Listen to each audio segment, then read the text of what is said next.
मैं ये चाहता हूँ, सबसे पहला काम ये होना चाहिए कि उन लोग अगर आए तो वो लोग पहले रोक सके उन लोग को। सबसे मेन काम होना चाहिए पहले उन लोग को रोके। तो आप पसंद करते हो मामा को? मामा को तो सभी पसंद करते हैं, ऐसा कोई हेट तो नहीं करता। जैसा देखने को मिल रहा है कि बीजेपी का पल्ला ज़्यादा भारी है, तो जो नया सरकार आएगा उससे मेरा यही रिक्वेस्ट होगा to create more employable opportunities for new generation. चुनाव का माहौल है और ब्रह्मपुत्र की लहरों को कौन तैरकर पार करेगा, ये सबसे बड़ा सवाल है। फिलहाल मैं मौजूद हूँ गुवाहाटी में और मेरे साथ बहुत सारे जेनजी बच्चे मेरे साथ मौजूद हैं, कॉलेज के स्टूडेंट हैं और इनसे थोड़ा बातचीत करने की कोशिश करेंगे कि कैसे इस चुनाव को वो देखते हैं। बहुत सारे बच्चे ऐसे भी हैं जो इस बार फर्स्ट टाइम अपना वोट कास्ट करेंगे। इनसे थोड़ा बातचीत करने की कोशिश करेंगे और मैं हूँ अनामिका दत्ता, आपका स्वागत है चाय पे चुनाव पर। और हम लोग बातचीत करेंगे आजकल कि ये बच्चे आने वाले चुनाव को लेके क्या सोचते हैं। सबसे पहले मेरे साथ बैठे हैं अर्जुन, सबसे पहले तो आपको बहुत बहुत शुक्रिया हमारे साथ जुड़ने के लिए। अर्जुन, चुनाव आने वाला है और सत्ते पे जो बैठे हुए हैं उनका काफ़ी प्रचार चल रहा है और उसी के साथ साथ हम कांग्रेस की अगर बात करें कि कांग्रेस में हम देख रहे हैं कि बहुत सारे लोग ऐसे भी बोल रहे हैं कि इस बार कांग्रेस सत्ते पे नहीं आएगा। तो आपको क्या लगता है कौन सा पॉलिटिकल पार्टी सत्ता बना पाएगी? जी, हम लोग तो जो हम लोग का जो जनरेशन है, मुझे लगता है वो ज़्यादातर सोशल मीडिया पे फॉलो करता है। तो आज जो एक पर्सपेक्टिव जो बन गया है, तो वो बीजेपी ऐसा पर्सपेक्टिव बन गया कि बीजेपी काम कर रहा है और कांग्रेस काम नहीं कर रहा है, ऐसा एक पर्सपेक्टिव बन गया है। मेरा पर्सनल पर्सपेक्टिव ऐसा बन गया है। तो मुझे लगता है इस पर्सपेक्टिव की कल से और वैसे भी हम लोग का जो जनरेशन वो जो काम करता है, जिसको लगता है कि जो हमारे लिए करेगा, उनको ही हम लोग प्रेफर करेंगे। तो आपको क्या लगता है अर्जुन कि ये जो पर्सपेक्टिव्स की बात आपने बोला है कि ये सिर्फ अगर मान लीजिए कि कांग्रेस का सोशल मीडिया का बात अगर बोले कि सोशल मीडिया टीम अगर स्ट्रांग ना हो, तो आपको लगता है कि ये सिर्फ ऐसा ही होता है कि लेकिन सोशल मीडिया टीम स्ट्रांग नहीं है तो काम नहीं कर रहा है, सोशल मीडिया टीम स्ट्रांग है तो काम कर रहा है? ये है क्या आपके दिमाग में कहीं ये सोच विचार है क्या? जी, काम अगर कर रहा है तो दिखना भी चाहिए, मुझे लगता है। अगर तो आपको लगता है कि कांग्रेस उतना दिखा नहीं पा रहा है क्या? जी, मुझे ऐसा लगता है। अगर कर भी रहा है तो हमारे तो पर्सपेक्टिव ऐसा बन गया कि कांग्रेस बीजेपी असल में कांग्रेस से अच्छा कर रहा है। लेकिन अगर मुझे लगता है अगर कांग्रेस भी अपना वो एस्टेब्लिश कर पाए, क्योंकि हम लोग देखते हैं कभी कभी न्यूज़ आता है बीजेपी में भी बहुत सारा फ्लॉज है, लेकिन कांग्रेस उसको इतना दबा नहीं पाता है थ्रू सोशल मीडिया। बहुत अच्छा बात बोला है और ये सोशल मीडिया का प्रभाव के बारे में बोला है। सोशल मीडिया एक प्रभावशाली एक प्लेटफॉर्म है कि जो दिखता है और जो काम हो रहा है वो दिखना चाहिए। हमारे साथ और भी युवा पीढ़ी हमारे साथ जुड़े हुए हैं। आपका नाम जानना चाहेंगे और कहाँ से हैं आप? मेरा नाम नवीन है। कहाँ से हैं आप? मैं नौगांव से हूँ। और नवीन, आपसे ये सवाल है कि जैसे कि सोशल मीडिया का बात हो गया, उसके बाद बात ये आता है कि हम जब बीजेपी या फिर कांग्रेस पॉलिटिकल पार्टी की अगर हम बात करते हैं तो हम ये देखते हैं कि क्या क्या काम हुआ है और उनका नेता कौन है। प्रतिछवि जो एक है, प्रतिबिंब जो एक है, वो क्या है? बीजेपी का जो छवि है वो हिमंता बिश्वा शर्मा और कांग्रेस की जो छवि है वो है गौरव गोगोई। छवि के हिसाब से आपको क्या लगता है कि किसका छवि ज्यादा स्ट्रांग है? अभी मुझे लगता है कि जैसे कि बीजेपी का पीआर बहुत स्ट्रांग है, जहाँ भी जाए बीजेपी के पोस्टर वगैरह सब मामा। तो आप पसंद करते हो मामा को? मामा को तो सभी पसंद करते हैं, ऐसा कोई हेट तो नहीं करता। पर मुझे लगता है कि जो उनके मतलब पक्ष में जो है उनका पीआर इतना स्ट्रांग नहीं है। हम लोग बस बैनर में बीजेपी के होल्डर्स या पोस्टर्स देखते हैं तो लगता है कि मतलब मुझे लगता है कि लोगों में साइकोलॉजिकली इफेक्ट करता है तो आपका कहना कहीं ना कहीं ये है क्या कि काम जितना हो रहा है लेकिन उससे ज्यादा प्रचार ज्यादा हो रहा है, इसलिए ये सारी चीजें जो लोगों की जो दिमाग में इन्फ्लुएंस जो है वो ज्यादा होके रखा है? क्या आप यही कहना चाह रहे हैं अगर मैं ठीक से समझ पाई तो? हाँ, एकदम सच है। क्योंकि कोई भी सरकार आए, रास्ते बनेंगे, ओवरब्रिज बन जाएंगे, क्योंकि पर उससे आगे क्या बनेंगे मतलब वो तो नहीं हो रहा। बस ओवरब्रिज तो सभी बनाएंगे, कांग्रेस आएगा, कांग्रेस बनाएगा, पर उसके बाद का डेवलपमेंट कहाँ? अगर अभी इधर दिगोली पुखुरी में ओवरब्रिज बना है पर उसके अगर साइड में देखो तो पानी जमा हो रहा है। अभी बारिश का मौसम आएगा तो गुवाहाटी में फिर से बांध पानी आ जाएगा, तो वैसा ही। और पोल्यूशन, बांध पानी का आपने जैसे बात बोला, जब ये बांध पानी का जो समस्या है असम की सबसे बड़ी एक मेजर प्रॉब्लम है, लेकिन उसी के साथ साथ हमने ये भी देखा है कि हाल ही में जो हिमंता बिश्वा शर्मा है अपना रैली में वो बारिश में भीगते भीगते रैली किया है और काफी ज्यादा लोग दिखाई दिया, कोई छोड़ के नहीं गए। क्योंकि और इसमें ये वाला बात आपको आपके सामने मैंने इसलिए छेड़ा है क्योंकि जो लोग जो पॉलिटिकल जो लोग हैं वो जो लेके आते हैं वो लोग आप पैसा दोगे रहते हैं, ये सारी कन्वर्सेशन होता भी है, कंट्रोवर्सी भी होता है, लेकिन बारिश में भीगते हुए भी लोग रहेगा, ये इसके बारे में क्या कहना है आपका, क्या सोचना है आपका? मुझे लगता है कि मामा, सबको पता है मामा बहुत पॉपुलर है और मामा को सब दिल से पसंद करते हैं, पर अभी क्या बोलूं, अभी पर काम होना चाहिए। काम हो रहा है, ऐसा नहीं कि आसाम बहुत डेवलप हुआ मामा के टाइम में भी, पर मैं चाहता हूं कि मामा और अच्छे से गुवाहाटी को डेवलप करे, गुवाहाटी को साफ रखे। अभी पोल्यूशन में अभी 200 चला गया था इस बार, तो उसे कमाए। ऐसे तो मामा अच्छा ही कर रहे हैं। जैसे कि डेवलपमेंट के बारे में बोला जा रहा है कि डेवलपमेंट और होनी चाहिए, AIQ की जो लेवल है वो कम होनी चाहिए, और उसी के साथ साथ छवि के बारे में हम सोच रहे थे कि मामा की जो छवि है, और यहाँ पे हम आपको बता दें मामा की अगर बात हो रहा है, हिमंता बिश्वा शर्मा की बात हो रहा है, तो मामा की जो छवि है वो काफी ज्यादा प्रोमिनेंट है, इसलिए लोग ज्यादा प्यार करते हैं। हम थोड़ा उधर भी जाने की कोशिश करेंगे। पीछे भी हमारे बहुत सारे बच्चे मौजूद है जो फर्स्ट टाइम वोट देंगे, जिनके लिए जेनजी जनरेशन जो है उनका वो है, और वोट देंगे। आपके पास आना चाहेंगे, आप इस बार आप वोट डालेंगे और फर्स्ट टाइम वोट डालेंगे या फिर आपका पहले भी आप वोट डाल चुके हैं? नहीं, मैं फर्स्ट टाइम ही डालूंगा वोट। और चुनाव आ रहा है, बीजेपी है, कांग्रेस है, और भी पॉलिटिकल पार्टी है, लेकिन स्ट्रांग पॉलिटिकल पार्टी के हिसाब से अगर देखा जाए यही दो फील्ड में उतरे हुए हैं, किसका सत्ता देखना चाहेंगे आप? मैं तो अभी सोच रहा हूँ, पर जैसा देखने को मिल रहा है कि बीजेपी का पल्ला ज़्यादा भारी है, मतलब हम लोग देख रहे हैं। और आसाम में बोलने के तो मतलब काम भी हुआ है, काम हमने मतलब नहीं देखा है। जैसे आपने बोला है कि काम, इन्होंने बोला है कि काम हुआ है, तो काम अगर हुआ है, क्या क्या काम हुआ है, युवा पीढ़ी से थोड़ा जानने की कोशिश करेंगे। आपको क्या लगता है क्या क्या काम हुआ है, और आप कहाँ से बिलोंग्स करते हो? मेरा नाम मौसम हजूर है और मैं मोरीगांव से हूँ। मोरीगांव में क्या क्या काम हुआ है, या फिर आसाम में जैसे आप गुवाहाटी में अभी रह रहे हो, तो क्या क्या काम हुआ है, आपको क्या लगता है क्या क्या डेवलपमेंट हुआ है? डेवलपमेंट मतलब फ्लाईओवर ही बोल लो, मतलब पहले तो बहुत जाम होता था, मतलब आने जाने में मतलब 1-2 किलोमीटर आने जाने में 1-2 घंटा लग जाता था। अच्छा, ये फ्लाईओवर के बारे में आपने बोला है, लेकिन कांग्रेस की सरकार जो है ये कहता है कि फ्लाईओवर बनाने से कुछ होगा नहीं, फ्लाईओवर से उल्टा और झंझट जो है वो बढ़ रही है। लेकिन युवा पीढ़ी का आपका भी कहना है, और काफी ज्यादा युवा से हमने बात भी की, उनका भी कहना है कि फ्लाईओवर से जो झंझट है, जो ट्रैफिक है, वो काफी कम हो रहा है। काम हुआ है, मतलब मैंने ही देखा है, सबने देखा है, काम हो रहा है धीरे धीरे फ्लाईओवर की वजह से। मतलब अभी ट्रैफिक जाम होता है, नहीं होता तो ऐसा नहीं बोल सकते, बट थोड़ा कम हो गया है। मतलब आने जाने में टाइमिंग्स वगैरह वो कम हो गया है, ऐसे बोल सकते हैं।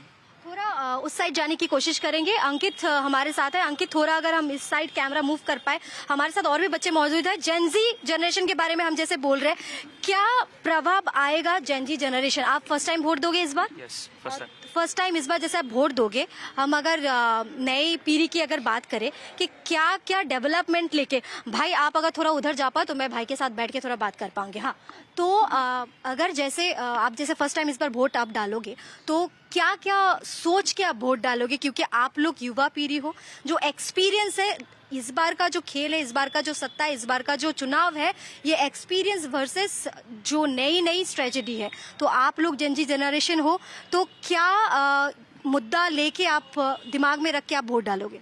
जो पहला मुद्दा मेरी तरफ से होगा वो होगा एम्प्लॉयबिलिटी। जो नया जनरेशन है, उनके बहुत सारे ऐसे लोग हैं जो जॉबलेस है, they are educated but they are not getting enough opportunities, jobs नहीं मिल रहे। तो जो नया सरकार आएगा उससे मेरा यही रिक्वेस्ट होगा to create more employable opportunities for new generation. जैसे कि आपने जॉब के बारे में बोला है, और हमने ये भी देखा है कि हिमंता बिश्वा शर्मा के सरकार में काफ़ी सारे लोगों को जॉब मिला है। और उसी के साथ साथ अगर कांग्रेस की अगर बात करें, कांग्रेस में हमने पहले ये भी ये हमारा कहना नहीं है, ये जनता का कहना है, और जनता से ये भी पता चला है कि बहुत सारे युवा पीढ़ी को पहले के टाइम पे जब कांग्रेस का सरकार था, पैसा देके, ब्राइब देके जॉब मिलता था। लेकिन आज ये काफ़ी ज़्यादा सुविधाजनक हो गया है बच्चों के लिए कि अगर आपका कैपेबिलिटी है, अगर आप कैपेबल हो, तो आपको जॉब मिल रहा है। तो आपको क्या लगता है कि मतलब कितना सही है ये बात? ये बहुत सही बात है एक्चुअली, क्योंकि मैंने खुद ये ऑब्जर्व किया है कि बीजेपी के टाइम में, मतलब रिसेंट टाइम में, और चीफ मिनिस्टर उन्होंने बहुत अपॉर्चुनिटीज़ क्रिएट की है। और ये जो मतलब करप्शन की बात है, ये हमें टीवी में, मैं जब बचपन में मेरे पिताजी टीवी देखते थे तो हम भी टीवी देखते थे, तो हमें ऐसी बहुत न्यूज़ मिलती थी कि करप्शन हो रहा है, ब्राइब ले रहे। तो उस पीरियड से अगर कंपेयर करें टुडे पीरियड, तो आज सिचुएशन बहुत बेटर है। मतलब सो एज ए जेनजी मुझे ये अच्छा लग रहा है, ये जो अभी आ रहा है नया वेव कि मतलब मेरिट बेसिस पे जिसको जो हकदार है जॉब के लिए उनको जॉब मिल रही है। तो ऐसा मतलब अगर चलता रहा then I will be very happy. और भी बात करेंगे, जैसे कि भाजपा की अगर बात करें, कांग्रेस की अगर बात करें, सारी जगह से सारी पॉलिटिकल पार्टी, पॉलिटिकल नेता उथल पुथल हो रहा है। भाजपा से कांग्रेस में ज्वाइनिंग, कांग्रेस से भाजपा में ज्वाइनिंग। दिसपुर की अगर हम बात करें, दिसपुर की जैसे पावर प्ले एक बहुत ही प्रोमिनेंट एरिया है गुवाहाटी की, जहां पे सरकार किसकी बनेगी ये अपने आप में एक सवाल है। और सबसे बड़ी बात है मीरा बॉ ठाकुर, जो कांग्रेस की नेता है, जो पहले बीजेपी से कांग्रेस में आया है और अभी प्रद्युत बोदले की अगर बात करें कांग्रेस से भाजपा पे गए हैं। एक तरफ एक बात बोला जा रहा है कि जिस तरीके से आप नए कॉन्स्टिट्यूंसी आपको मिला है वो समझने में आपको जितना टाइम लगेगा उतने समय में अपना कॉन्स्टिट्यूंसी हम जीत जाएंगे। और दूसरी तरफ प्रद्युत बोदले की अगर बात करें, वो कह रहे हैं ये सारी चीजें मेरे लिए नई नहीं है, एक्सपीरियंस का बाद भी आता है, आने वाले दिन पे हम ही बहुत सारे बहुमत के साथ जीतेंगे। तो चुनाव किसके साइड होगा, सत्ता किसका आएगा, वो आने वाले दिन पे हम देखेंगे। फिलहाल और भी बात करेंगे, पीछे हमारे और भी बच्चे हैं, इनसे भी थोड़ा बातचीत करने की कोशिश करेंगे। जैसे कि हमने देखा है कि भाजपा और कांग्रेस की अगर सरकार के बारे में हम बात करें, दोनों तरफ बात हम लोगों ने किया है, हम थोड़ा इनसे बात करने की कोशिश करेंगे। इस बार जो सरकार जो चुनाव लड़ रही है, चुनाव में जो कैंडिडेट्स है, बेसिकली कैंडिडेट्स में बहुत सारे युवा पीढ़ी को देखा गया। 27 साल 28 साल के युवा जो कैंडिडेट्स है वो लोग चुनाव लड़ रहे हैं। तो आपको क्या लगता है, जो एक्सपीरियंस वाले हैं वो उसका ज्यादा प्रभावशाली रहेंगे या फिर नए सोच विचार के साथ जो नए युवा पीढ़ी आ रहे हैं वो ज्यादा इफेक्टिव रहेगा सोसाइटी के लिए? आपसे सवाल है ये। नहीं, देखिए, जो अभी नए स्टार्ट किए हैं, मतलब जो अभी नए लड़ रहे हैं वो लोग मतलब ग्राउंड लेवल से ज़्यादा जानते हैं, मतलब क्या प्रॉब्लम है स्टूडेंट्स के बीच अभी क्या प्रॉब्लम चल रहा है। जो एक्सपीरियंस है उनको पहले भी पता था क्या प्रॉब्लम था, इसलिए अभी जो नए मतलब कंटेस्ट कर रहे हैं उन लोग ज़्यादा मतलब अच्छे हैं। हाँ, चांसेस ज़्यादा है। जैसे कि बोला कि नए जो युवा पीढ़ी है उनका चांसेस ज्यादा है, क्योंकि वो नए सोच विचार के साथ ये रणनीति में उतर के आए हैं। और उसी के साथ साथ हम थोड़ा और भी बात करने की कोशिश करेंगे, लेकिन फिलहाल मेरे पास सारे बच्चे मेल है, फीमेल मेरे साथ बच्चे नहीं है, लेकिन फिर भी हम उनसे भी बात करने की कोशिश करेंगे कि उनका क्या सोच विचार है। मैं थोड़ा उस साइड में जाने की कोशिश करूंगी कि जैसे कि हमने देखा है कि बहुत सारे जो नॉमिनेशन है इस बार, महिला जो कैंडिडेट्स है इस बार बहुत कम मिला है। आने वाला जो चुनाव है, चाहे वो लोकसभा की हो या फिर विधानसभा के हो, जो 33% रिजर्व सीट महिलाओं के लिए है वो लागू हो जाएगी। यही वो लास्ट चुनाव है जहां पे जो महिला की 33% सीट है वो रिजर्व नहीं होंगे। इनसे थोड़ा बात करने की कोशिश करेंगे कि इसमें इनका क्या सोच विचार है और क्या सोचते हैं कि महिला के लिए जो ये 33% जो सीट रिजर्व है ये कितना सम्मति देता है, या फिर इनके बारे में इनका क्या सोच विचार। आपके पास आएंगे, क्या सोचते हैं आप इसके बारे में? क्वेश्चन रिपीट करोगे? हाँ, क्वेश्चन ये था मेरा कि इस बार का जो चुनाव है, इस चुनाव में ये एक लास्ट चुनाव है कि जो 33% का जो रिजर्व सीट है वुमेन के लिए इस बार के चुनाव के बाद ये लागू हो जाएगा। ये एक लास्ट चुनाव है जहां पे वुमेन के लिए जो 33% चुनाव का जो सीट है वो लागू नहीं है। तो क्या, और इस बार जो कैंडिडेचर का लिस्ट आया इसमें भी वुमेन का जो सीट है, कैंडिडेट जो है बहुत कम आया है। तो आपको क्या लगता है कि ये एक वजह हो सकती है और ये लागू हो जाएगा तब क्या होगा, या फिर इसके पूरा जो ये मामला है इसके बारे में क्या सोचते हैं आप? मतलब ये जो 33% रिजर्व वुमेन का सीट है ये मतलब एक अच्छा सोच ही है हमारा इलेक्शन कमीशन का। होना चाहिए। हाँ, होना चाहिए। मतलब तभी हमारा सोसाइटी का वुमेन का एम्पावरमेंट होगा और वो लोग मतलब अच्छे से उनका प्रॉब्लम्स हमारे मतलब ऊपर लेवल में इंट्रोड्यूस कर सकेंगे ऐसे। मतलब हाँ। आपका क्या सोच विचार है इसमें? मैं इन्होंने जो बोला उसी में सहमति मानता हूँ। तो जैसे कि वुमेन की अगर बात करें, जो 33% जो सीट रिजर्व्ड है उसके बारे में हमने बातचीत करने की कोशिश की। उनका ये कहना है कि आने वाले दिन पे अगर 33% सीट रिजर्व होगा तो ये और अच्छी बात होगी कि वो अच्छे प्रकार से जो प्रॉब्लम है, जो समस्या है, वो समझ पाएंगे। लेकिन मेरा कहना ये है कि बहुत सारी जो असुविधाएं हैं, जो लड़कियों के साथ होता है, काम के मामले में आप सोच लीजिए, पारिवारिक जीवन के मामले में आप सोच लीजिए, चुनाव के मामले में सोच लीजिए, अगर पार्लियामेंट में और अगर सदस्य में, संसद में अगर 33% ये रिजर्व रहेगा सीट, तो ऐसा लगता है कि शायद जो लड़कियों का समस्या है, महिलाओं का जो समस्या है, वो और ज्यादा क्लियरली उभर के आ पाएगा।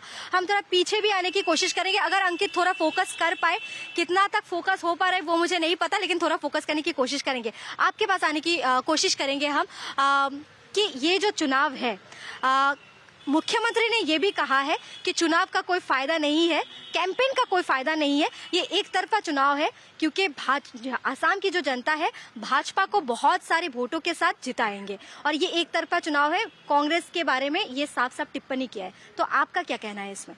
बेसिकली हमने जो देखा है, जो हमारे पर्सपेक्टिव से हमने देखा है कि बीजेपी ने बहुत सारे अच्छे काम भी किया है और लाइक एक पॉलिटिकल पार्टी को आप जितना उनके अच्छे कर्मों के लिए आप उसको अप्रिशिएट करते हो, तो उतना ही ज़रूरी है कि आप उनके नेगेटिव काम के लिए भी उनको मतलब क्रिटिसाइज करें।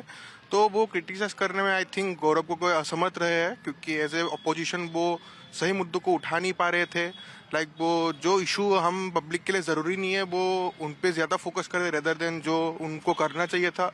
सो एज ए अपोजिशन वो हिमंत बिश्व शर्मा को चांस दे बैठे कि वो लोग बोल पाए कि एक चुनाव एक तरफा बन गया है। तो आपको क्या लगता है कि हिमंता बिश्व शर्मा के ऑपोजिशन में जो गौरव गोगोई का फेस है, वो फेस सही नहीं है? आपको ये लग रहा है कि टक्कर नहीं दे पा रहे, ऐसे बात है क्या? ये एज ए गौरव गोगोई मैं एज ए इंडिविजुअल नहीं बोलूंगा, एज ए पार्टी में उनको एक होल बोलूंगा कि उनका ओपोजिशन का जो प्राइमरी काम होता है क्रिटिसाइज करना, जो काम लाइक सिर्फ क्रिटिसाइज का बात होगा या फिर डेवलपमेंट की भी बात होगी? क्योंकि देखिए, आज भाजपा का अगर सरकार है 10 साल से है, पिछले 15 साल कांग्रेस की सरकार थी, तो आपको क्या लगता है पिछले जो 15 साल की कांग्रेस की जो सरकार थी, जितना डेवलपमेंट उन्होंने किया है और भाजपा आए हुए 10 साल हुआ है असम में, कि उनकी तुलना में कितना काम हुआ है? तो स्टैटिस्टिकल रिकॉर्ड्स के हिसाब से देखें तो भाजपा के 10 साल में ज्यादा काम हुए हैं।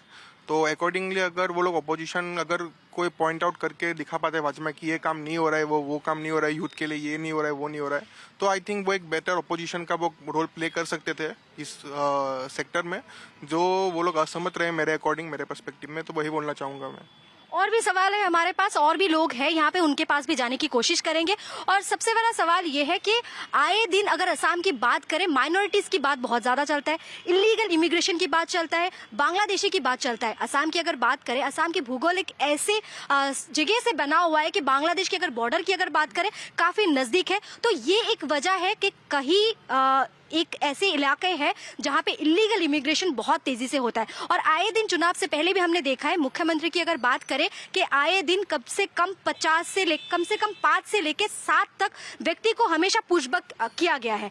उसके बारे में क्या समाधान करेंगे? और जहां पे सबसे इम्पोर्टेंट मुद्दे की बात यह है कि भाजपा सरकार में हिमंता बिश्व शर्मा ने ये साफ साफ कहा है, अगर उनका सरकार बनता है तो असम से जो घुसपैठिए है वो साफ साफ निकाल के फेंकेंगे। इसके बारे में थोड़ा बातचीत करने की कोशिश करेंगे, क्योंकि एक प्रमुख ये एक मुद्दा है असम के। हम थोड़ा पीछे जाने की कोशिश करेंगे, अगर थोड़ा फोकस कर पाए तो, क्योंकि काफी ज्यादा बच्चे यहाँ पे है। मैं अपने विजय को पूछ रही हूँ कि ये थोड़ा फोकस हो पा रहा है कि नहीं, तो हम थोड़ा जाने की कोशिश करेंगे। भाई, आप थोड़ा अगर खड़े हो जाओगे तो ज्यादा बेटर होगा, मेरे विजय को ज्यादा अच्छे से प्रोमिनेंट फेस मिल जाएगा। थोड़ा उस तरफ देख के भी आप बोल सकते हो। ये जो एक प्रमुख जो प्रॉब्लम है, माइनॉरिटी का प्रॉब्लम एक है। असम की अगर बात करें, बहुत ज्यादा बांग्लादेशी कभी कभी घुसपैठिए आ जाते हैं। तो आपको क्या लगता है कि अगर भाजपा का सरकार रहेगा और इस मुद्दे पे काम करेगा बोला है, तो हमारे जो असम के लोग हैं, असम के जो इथेनिक लोग हैं, उनके लिए ये सुविधाजनक होगा या फिर फायदेजनक होगा? आई गेस ये होगा, बट ऐसे अगर उसी एंगल में अगर आप देखते रहते हैं अगर, तो डेवलपमेंट के ऊपर अगर ज़्यादा फोकस नहीं करते तो फिर मे बी हम थोड़े लेग भी हो सकते हैं एज ए डेवलपमेंट के ऊपर। जैसे कि बाकी आप देख सकते हैं गुजरात और वो गया, ये ज़्यादातर आप देख सकते हैं कम्युनल एंगल में ज़्यादा पड़ जाते हैं। जैसे कि असम अकॉर्ड के जब हुआ था, उससे पहले अगर देखा जाए तो जो मतलब कि इंडिया में थे, तो वही लोग मतलब असम में थे वही लोग एज ए आसामीज या फिर वो असम से है कह हमें बोल सकते थे। बट अभी जैसे कि ट्रेस बैक करना उतना ही प्रॉब्लम हो चुका है, जैसे कि हम अभी किसी को। लेकिन आपको थोड़ा टोकना चाहूंगी, लेकिन आपको नहीं लगता कि बांग्लादेश से जो लोग आ रहे हैं, जिसको हम लोग बांग्लादेशी कह रहे हैं, वो अगर हमारे यहाँ पे असम पे आके घुस जाते हैं घुसपैठी के हिसाब से, तो आपको नहीं लगता हमारी जो प्राप्य है, हमारी जॉब के मामले में बोल लीजिए, हमारी जगह के बारे में बोल लीजिए, हमारी डेमोग्राफिक के हिसाब से बोल लीजिए, पहले की अगर हम बात करें असम की रेशियो ऐसे सत्ते में नहीं था जो अभी है। भाई जैसे कि ये मुद्दे में बात बोला गया है कि जो बीजेपी का सरकार जो है माइनॉरिटीज को लेके ज्यादा ध्यान दे रहे, बांग्लादेशी घुसपैठी के बारे में जैसे हम बात कर रहे हैं उसको फोकस ज्यादा करेंगे इस प्रॉब्लम को। तो आपको क्या लगता है कि जैसे कांग्रेस की छवि है, कांग्रेस में जो कैंडिडेट्स है, जो लोग हैं, काफी ज्यादा माइनॉरिटी के लोग दिखाई दे रहे हैं और अब समझ में नहीं आ रहा है कि वो खिलौंजिया है। मैं ये नहीं बोलूँ कि खिलौंजिया नहीं है, खिलौंजिया भी है, लेकिन बहुत सारे ऐसे जो कॉन्स्टिट्यूंसी है जहाँ पे ये इलीगल इमिग्रेशन की अगर बात करें, ये जो जहाँ पे हो रहा है, ये घुसपैठिए भी ज्यादा दिखाई देते हैं कॉन्स्टिट्यूंसी में। तो आपको क्या लगता है कि इस मामले में कांग्रेस काम कर पाएगी? अभी तक तो कांग्रेस बहुत पीछे, उन लोग का पीआर भी बहुत कम है पहले से। तो मैं ये पूछना चाहता था कि वो लोग बोल रहे हैं कि अब वो लोग बांग्लादेशी को वापस भेज देंगे। देख के थोड़ा उधर बोल पाए। हाँ, बिल्कुल। तो वो लोग बोल रहे हैं कि बांग्लादेशी लोग को वो लोग वापस भेज देंगे। तो मैं ये चाहता हूँ, सबसे पहला काम ये होना चाहिए कि उन लोग अगर आए तो वो लोग पहले रोक सके उन लोग को। सबसे मेन काम होना चाहिए पहले उन लोग को रोके, तभी जब इमिग्रेशन रुकेगा तब वो लोग देख पाएंगे कि कौन इमिग्रेंट हुआ है, उसके बाद वो लोग उनको भेज पाएंगे। तो सबसे पहला काम ये होना चाहिए कि आइडेंटिफिकेशन से पहले हम लोग का जो इलीगल इमिग्रेंट हो रहा है उसको कैसे रोका जाए वो पहले देखना चाहिए। बहुत बहुत अच्छी बात बोला है, आइडेंटिफिकेशन की बात बोला है कि आइडेंटिफाई जो कर रहे हैं कि इलीगल इमिग्रेशन है कि नहीं, बांग्लादेशीज है कि नहीं, ये इस पे ध्यान देना चाहिए। बहुत अच्छा बात बोला है आपने। उसके साथ साथ और एक चीज के बारे में पूछना चाहेंगे, जैसे कि आपने बोला आइडेंटिफिकेशन के बारे में, तो आपके दिमाग में, आप युवा पीढ़ी हो, जेनजी हो, आप वोट डालोगे इस बार? आप जी फर्स्ट टाइम आप वोट डालोगे इस बार? जी हाँ, तो इसके बारे में आपके पास कुछ आइडिया है या फिर आप सोचते हो कि ये करने से ठीक हो सकता है, या फिर गवर्नमेंट को ये सलाह देना चाहोगे आने वाला चुनाव में जो भी जिसका भी सत्ता होगा, इसके बारे में अगर आपका कुछ आइडिया है, ये अगर शेयर करना चाहोगे हमारे साथ? मैं एक्चुअली ये इलीगल इमिग्रेंट्स के बारे में इतना नहीं सोचता, क्योंकि मैं अपना डेवलपमेंट के बारे में सोचता हूँ। तो मैं सबसे पहले ये बोलना चाहूँगा कि जो असम का इंफ्रास्ट्रक्चर है उसको थोड़ा और ठीक करना चाहिए। और फिर जो इस बार जो हम लोग का एक्यूआई बहुत ऊपर गया है, 200 तक गया है, उसको ठीक करने के लिए हम लोग क्या कर सकते हैं? ये पूरा हम लोग गवर्नमेंट पे नहीं छोड़ सकते। इवन हम लोग को पता है कि इंडिया का लोग बहुत सिविक सेंस लैक करते हैं, तो एज ए पीपल हम लोग को भी कंट्रीब्यूट करना चाहिए। तो मैं उनसे यही कहना चाहूँगा, अगर वो आते हैं तो हम लोग के लिए वो लोग और हेल्प करें, कि ताकि हम लोग को वो दे सकते हैं कि डिटेल कि हम लोग कैसे खुद को ठीक कर सके, या फिर वो अगर कोई स्टेप्स लेंगे तो हम लोग उसको कैसे फॉलो करें, और फिर हम लोग मिलके अपना स्टेट, हम लोग का देश को आगे कैसे ले जाए। बहुत बहुत शुक्रिया। आपको इस बार टिकट नहीं मिला है, हालांकि हमने जब उनसे बात की उन्होंने बोला है कि हम नाराज नहीं है, लेकिन बात चर्चे में ये भी आ रहा है कि एक टिकट है तो क्यों नहीं मिला उनको। तो क्या कहना चाहेंगे आपको, कि आपको लगता है कि ये क्रिश्चियनिटी की वजह से या फिर माइनॉरिटी की वजह से उनको नहीं मिला? और उसमें और एक चीज पॉइंट ऐड करना चाहेंगे, जैसे कि भाजपा की अगर बात करें, केरला यूनिट में 7 कैंडिडेट जो कि क्रिश्चियन समुदाय के हैं उनको टिकट मिला है। तो अगर केरला समुदाय में भाजपा से 7 टिकट मिल सकता है, तो असम पे एक टिकट जो क्रिश्चियनिटी के है, क्रिश्चियनिटी समुदाय के जो मेंबर थे, उनको क्यों नहीं मिला? क्या लगता है आपको? मे बी उन्होंने जनता के लिए काम नहीं किया होगा। और ऐसी बात नहीं है, जनता के लिए उन्होंने काम किया है। तो मतलब अगर मान लीजिए कि जनता के लिए, जैसे आपका सोच है कि जनता के लिए काम नहीं किया है, तो उसके अलावा भी और कुछ हो सकता है क्या? नहीं, मतलब ऐसे क्रिश्चियंस आर माइनॉरिटी राइट, सो उन लोगों को एक चांस देना चाहिए, सीट मिलना चाहिए, जैसे कि प्रीवियसली उनको सीट मिला था ना, तो दिस टाइम भी उन लोगों को सीट मिलना चाहिए। Yes. देखिए बहुत अच्छी बात बोला है कि क्रिश्चियनिटी की अगर बात करें, माइनॉरिटी है, एक सीट उनको पहले भी मिला था, इस बार भी मिलना चाहिए था। लेकिन भाजपा की बात है, अंदर में क्या चल रहा है, क्या नहीं चल रहा है, किस वजह से टिकट नहीं मिला है, वो अपने आप में एक बात है। और अगर टिकट्स की अगर बात करें, इतने सारे भाजपा के कर्मी दल है, तो हर किसी को टिकट देना भी मुश्किल है, हर किसी को टिकट नहीं मिल सकता है। अब कौन से प्रक्रिया से कैसे चुन के उनको टिकट दिया गया है, वो अपने आप में बात है। आप बैठ जाइए, थोड़ा आपके पास भी आने की कोशिश करेंगे। तो आपका नाम क्या है, आप कहाँ से है? मेरा नाम प्रागज्योति डोले है, मैं माजुली से हूँ और भी मिसिंग कम्युनिटी से हूँ। अब माजुली से है, माजुली से अगर है तो गौरव गोगोई की छवि किस प्रकार से आप देखते हैं? कैसा लगता है गौरव गोगोई नेता के हिसाब से आपके लिए? इस बार गौरव गोगोई माजुली में जीत सकता है। पहली बार वो थोड़ा वोट में हारा है, 3,000 वोट में। अभी अच्छा चल रहा है माजुली में। माजुली में अच्छा कर रहे हैं, तो आपका वोट तो माजुली में होगा। आप इस बार फर्स्ट टाइम वोट दोगे? हाँ, इस बार फर्स्ट टाइम नहीं। और भी लोगों के साथ बात करने की कोशिश करेंगे। ये भाई साहब हमारे साथ है। चाय पे चुनाव का जो चर्चा है, मुझे ऐसा लग रहा है कि ये भाई मेंटेन कर रहे हैं, चाय पीते पीते बात कर रहे हैं हमारे साथ। इनसे थोड़ा बात करने की कोशिश करेंगे। सबसे पहले तो आपका नाम जानना चाहेंगे और कहाँ से हो? मेरा नाम भास्कर जी दत्त है और मैं दुलियाजन से हूँ। दत्ता, मेरा भी सरनेम दत्ता है। चलो भाई, आपसे ये सवाल करना चाहेंगे कि असम की जो पॉलिटिक्स है काफी इंटरेस्टिंग दिखाई दे रहा है। भाजपा से लोग कांग्रेस में ज्वाइन कर रहे हैं, कांग्रेस से लोग भाजपा में ज्वाइन कर रहे हैं। तो it's like new Congress versus old Congress चल रहा है। और कोई बोल रहा है कि इंडियन जो पॉलिसी है, पॉलिटिक्स की जो पॉलिसी है, Dispur versus Dispur power play चल रहा है। तो आपको क्या लगता है, ये जो कांग्रेस से उठ के भाजपा में ज्वाइन कर रहे हैं लोग, जो इतने दिन भाजपा को गाली दे रहे थे, भाजपा के खिलाफ बोल रहे थे, अभी ज्वाइन करके भाजपा के टिकट से ही लड़ रहा है, तो आपका क्या सोच विचार है? क्या जीत पाएगा? मीरा बॉ ठाकुर की अगर बात करें, दिसपुर कॉन्स्टिट्यूंसी से लड़ेंगे, काफी पुराना कॉन्स्टिट्यूंसी है उनके लिए, लेकिन प्रद्युत बोदुले एक नए कैंडिडेट है, लेकिन पॉलिटिक्स में नहीं है, एमपी रह चुके हैं, एमपी का पद छोड़ के वो आए हैं। लेकिन आपको क्या लगता है कि दिसपुर का जो एरिया है, उस एरिया को वो अपने मुट्ठी में कर पाएंगे इस सत्ते में? मीरा बॉ ठाकुर मेरे ख्याल से आज इस बार जीतेंगे वहाँ पे, क्योंकि उन्होंने अभी तक दिसपुर के लिए बहुत ज्यादा काम किया है, वही इसलिए। और प्रद्युत बोदुले भी नौगांव से है, उनका कॉन्स्टिट्यूंसी चेंज हो गया है, लेकिन काम उन्होंने भी किया है, ये बोला जा रहा है। हमारी बातचीत के दौरान उन्होंने ये कहा है, काम उन्होंने भी किया है। तो आपको क्या लगता है, नेता के हिसाब से, प्रमुख नेता के हिसाब से, आप प्रद्युत बोदुले को, मैं जीतने की बात नहीं बोलूंगी, जीतने वाला बात आपने बोला है कि मीरा बॉ ठाकुर का जीतने का चांसेस ज्यादा है, मैं छवि के बारे में पूछ रही हूँ। प्रद्युत बोदुले का छवि आप किस प्रकार से देख रहे हैं? उनका भी छवि अच्छा है, मैं उनको ऐसे बुरा बोल के नहीं बोलूंगा, पर अभी जैसे कि आप लोग अभी हो रहा है कि सोशल मीडिया की वजह से मतलब बहुत ज्यादा मतलब इन्फ्लुएंस होता है, मतलब अभी जनरेशन वाइज। सो मीरा बॉ ठाकुर का वो मतलब सोशल इन्फ्लुएंसिंग वजह से बहुत अच्छा अभी सभी चल रहा है उनका। बहुत बहुत शुक्रिया। और भी लोगों से बात करने की कोशिश करेंगे। दिसपुर कॉन्स्टिट्यूंसी जो है, हाथीगांव जो एरिया है, हाथीगांव एक एरिया है, कॉन्स्टिट्यूंसी दिसपुर के अंडर में आता है, जिसका कैंडिडेट कांग्रेस से मीरा बॉ ठाकुर है और प्रद्युत बोदुले इस बार भाजपा से खेल रहे हैं, जो कि हाल ही में कांग्रेस से आया है। तो क्या लगता है कौन जाएगा? क्योंकि हाथीगांव वाला एरिया भी आपको पकड़ना पड़ेगा, एक बहुत ही प्रोमिनेंट एरिया है।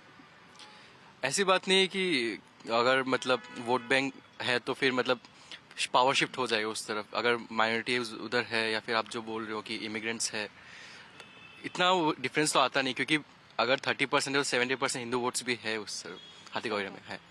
तो एंड लाइक आप जो बोल रहे हो कि रिसेंटली उन्होंने मतलब पार्टी शिफ्ट की है, देखिए ये तो मतलब नया नहीं है असम में, पहले भी हेमंत बिस्वा कर चुके हैं, जब उनका बुरा टाइम आया तब वो भी आ चुके थे बीजेपी में। मामा का छवि कैसा है आपके लिए? मेरे लिए तो अच्छा है, अभी ठीक हो गया है वो। अब अभी ठीक हो गया, पहले ठीक नहीं थे? पहले वो सबको पता है, अभी जब किसी पे वो मुसीबत है तो फिर वो मतलब हेल्प करते हैं, वही बात है। तो जैसे कि मामा की छवि पहले ठीक नहीं था, अभी ठीक हो गया, इन्होंने कहा है, मुसीबत के समय पे काफी ज्यादा हेल्प करते हैं, ये बोला गया है। मामा की छवि की अगर बात करें, हेमंत बिश्वा शर्मा एक चहीते चेहरे हैं, सारे लोग प्यार करते हैं यहाँ पे। गौरव गोगोई की अगर छवि की बात करें, कोई उनको डिसलाइक नहीं करता है, लेकिन कुछ पार्टी पॉलिटिक्स के हिसाब से कुछ मुद्दे हैं जो लोगों को करंटली पसंद नहीं आ रहा है, ये हम कह सकते हैं। मीरा बॉ ठाकुर की जैसे हमने बात कर ली है, और दिसपुर की अगर बात हमने करे कि जैसे कि प्रद्युत बोदुले को सीट मिल गया, उसकी वजह से सिद्धार्थ भट्टाचार्य को टिकट नहीं मिला, और जो न्यू गुवाहाटी की टिकट है वो दीप्लू रंजन शर्मा को मिल गया। तो आपको क्या लगता है, ये कैसा चुनाव वाला जो ये माहौल है, ये किस तरीके से आएगा? दीप्लू रंजन शर्मा के लिए भी नया सीट है, तो लगता है आपको जीत पाएगी भाजपा?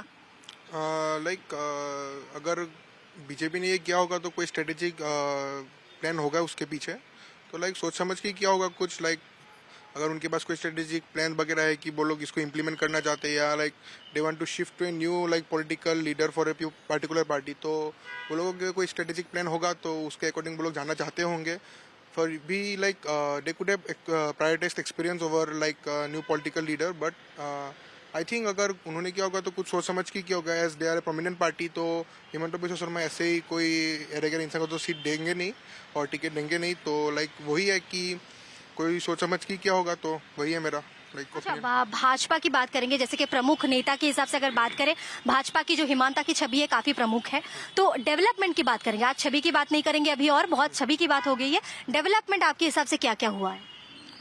डेवलपमेंट प्रोमिनेंट बोलेंगे तो लाइक सोशली एंड कल्चरली बहुत अप्रूव हुआ है, क्योंकि लाइक बहुत बहुत शुक्रिया। तो ये था जेनजी जनरेशन की बातचीत, और मेरे साथ बहुत सारे युवा पीढ़ी जुट चुके थे और बहुत सारी मुद्दों पे हमने बातचीत किया है। और भी आने वाले दिन पे हम चुनाव को लेके बात करेंगे, क्योंकि आए दिन अगर असम की बात करें, नए नए पॉलिटिकल डेवलपमेंट्स हो रहे हैं, नए नए पॉलिटिकल जोल्स हो रहे हैं, आए दिन एक नए नए चेंजेस आ रहे हैं। हर कोई भाजपा से कांग्रेस में ज्वाइन कर रहे हैं, बहुत सारे लोग कांग्रेस से भाजपा में ज्वाइन कर रहे हैं। तो ये सिर्फ इसमें सीमित नहीं है, आने वाला सरकार कौन बनाएगा, ब्रह्मपुत्र की जो लहरें हैं इस पे कौन उभर के आएगा, ये सबसे बड़ा सवाल है। देखते रहिए हमारे साथ चाय पे चुनाव, और भी एपिसोड लेके आते रहेंगे आपके पास।